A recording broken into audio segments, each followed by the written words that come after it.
So we're going to intubate this small baby, and we need to put an inline suction in.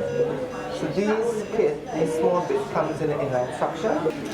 They're varying sizes, and the size is marked on the tube, and that is the size of the tube that you will use. So we're going to use a 3.5 ET tube.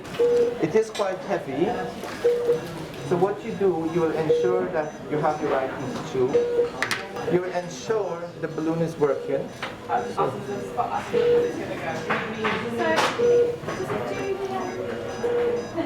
You remove the top of the ET tube and you pick the 3.5 and put it into the ET tube. So, and this is what we're going to intubate with.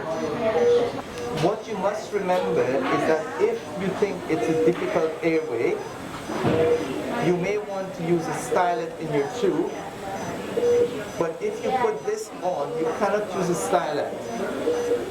So you need to make that decision at the time of intubation.